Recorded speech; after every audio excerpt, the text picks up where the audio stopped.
is this the worst Doctor Who episode ever? It's really, really up there. I'm trying to think about it. The Timeless Child is pretty rough just from a continuity perspective. That kind of ruins everything. The 60th anniversary special was pretty rough by itself. The Singing Goblins, that was pretty tough. Oh my gosh, there's been so many. Actually, last week's was pretty bad too because it just fell apart as a narrative. But this one, I guess in the Disney Plus era, I will give it some participation trophy points. They've had some good production values and some good entertainment value on top of all their weird woke messaging. This one didn't even have that. It just was a boring, I call it if you're a big Star Trek fan, it was a bottle episode. Really, really weird that they do this here. And I'll explain what a bottle episode is for those who don't know. If you're new to science fiction, I love hanging out, guys. Really appreciate you being here. So please hit the like and subscribe button as we talk about all things Doctor Who and sci-fi. If you like cool aliens and a lot of fun in science fiction, you like my thoughts on writing, I think you're going to really enjoy my Stars Entwined. This is my 3-book trilogy, The Arishan War. Starts right here. Really good stuff. And of course, it's about humanity and alien species at war.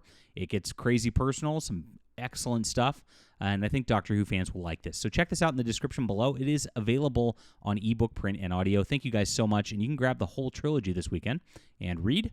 I love the readers out there. We got to get more people reading so that I guess we don't have illiterate writers writing for Doctor Who anymore, because remember back in the day when they had sci-fi writers like Douglas Adams writing? Not anymore. These days, this is who gets hired to write things. This is Inua Elums, who is a diversity hire at Doctor Who today for this one episode because he wrote a play called Barbershop Chronicles that it was all about politics in England and being a black guy in England.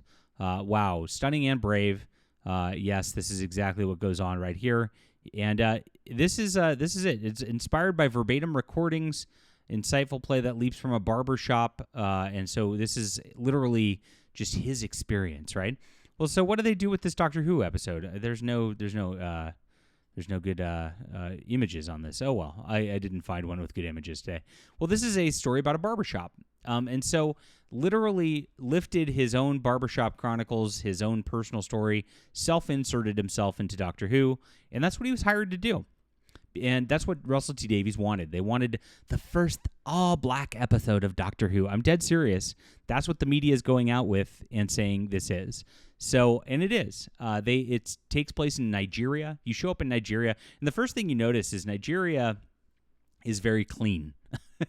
You're like, it's a very packed, market bazaar that they're in, and of course a very packed city they're in. And it's very, very clean and distilled, the way that they show things up. Very much not reality out there. And he just, and the Doctor wanders into this barbershop where all these black guys are telling stories. And it's like, okay.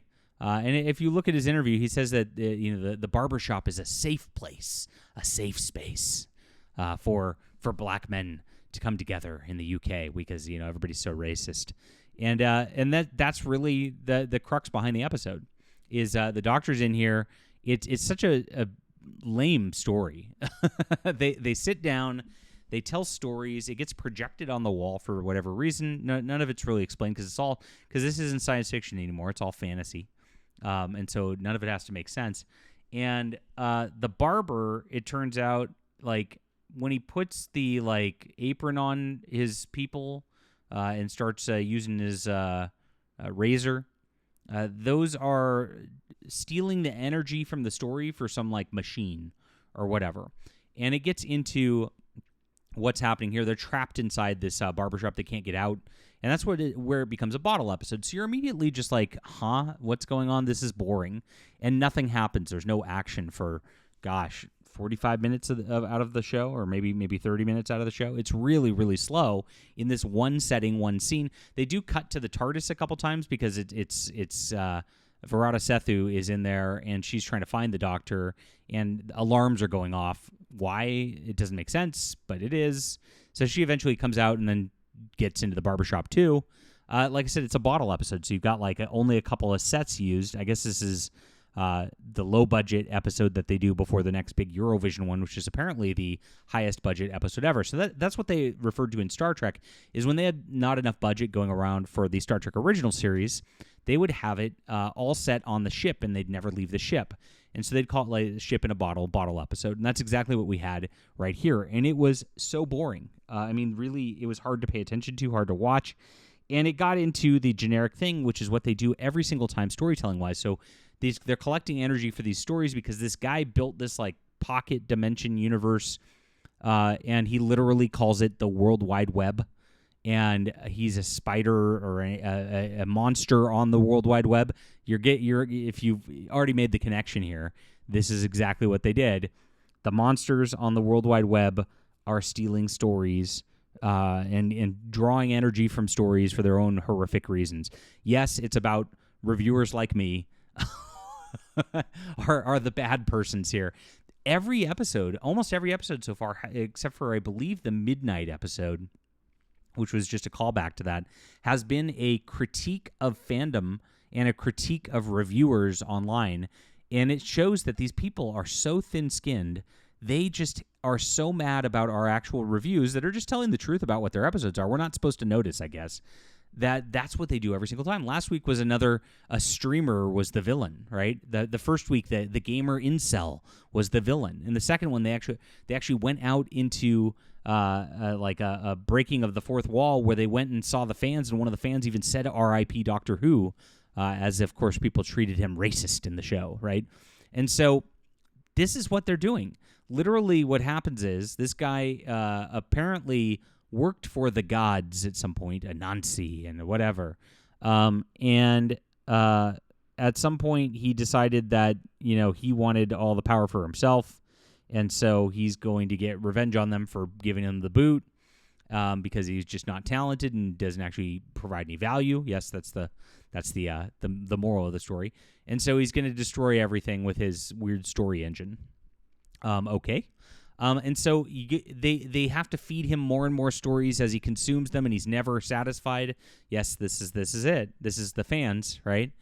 And his whole villainous part, the whole point of the villain is he can't create anything. And so this is them lashing out at reviewers and at fans saying, you have no creativity. We are the creative ones. We're the gods. We're the doctor with his limitless stories. You have nothing. You're just angry. You're on the World Wide Web as a monster. That's all you are. And that was the episode. I mean, my God, this is so cringy. I can't even believe it. So on two levels, it's pure cringe. It is the villain as they sit and tell stories in a bottle for like 30 minutes before the doctor decides to break the engine and release everybody. And they use like weaves in his hair to like give him a map so he can navigate the thing. It really made no sense. But I guess they wanted that's black culture, right? So this is all about somebody trying to appropriate cultural appropriation, right?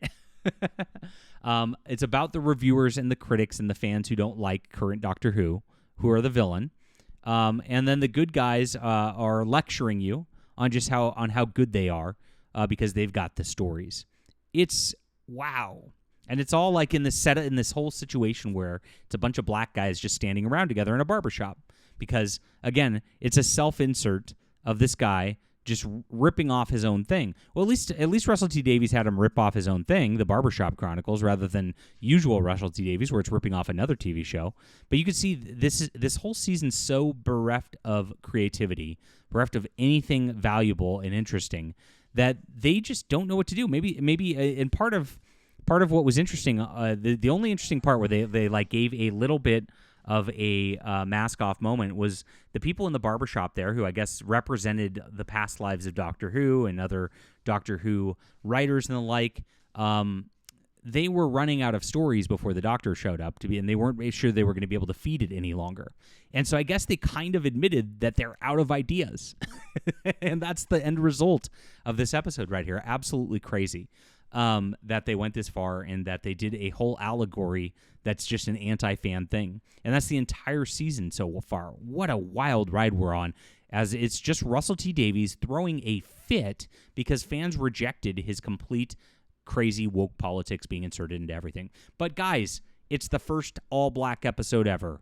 Congratulations. You have a participation trophy. You are so stunning and brave. All-black Doctor Who in a British show, which, by the way, is culturally appropriating white culture, ironically, given what the episode's contents were all about. Very funny on that level. So this was possibly the worst episode of Doctor Who of all time. It was so slow. The narrative broke down. It really didn't make sense. And, the Doctor just suddenly, we better resolve it at the end. And then they kind of just resolve it at the end. And then after it ends, like they have so many scenes where they're just, the Doctor's hugging his other black friends you've never seen before, who he knew before. And I guess I got to mention, they bring back the fugitive Doctor, Jo Martin, the black woman. If you don't know who she is, they tried to insert this continuity, like he knew all these people before, and he apparently knew them when he was a black woman, which, if you don't know about that storyline, which was one of the most offensive of all Doctor Who history, a black woman was actually the Doctor before William Hartnell, apparently. And so the wibbly wobbly timey wimey, yeah. But they wanted to virtue signal that, and so they actually bring her back and have her have a cameo. Which last week, by the way, I reported on all these things that are happening in Doctor Who. A leaker came out with what's going to happen with this season. You go find that video. They've been accurate so far, and the big reveal, which Jodie Whittaker's apparently going to show up in the last episode, is the next one. So this was terrible. And I think just because Ruby Sunday was, and having her develop at least for the first half of the episode last week, I think it's strictly worse than last week, even though last week fell apart as an episode because it was just so boring. And the message is so lame. It is really bad stuff here. But that's why this guy got hired. You live by the diversity hire, you die by the diversity hire. That's what Russell T Davies is doing. Okay, leave a comment down below with what you think about this. Whew. Hit the like and subscribe button. And please, guys, if you want some good science fiction, check out The Stars Entwined right here. I think you'll really love it. It's available on ebook, print, and audio in the description below. Appreciate you guys being here. We'll be back.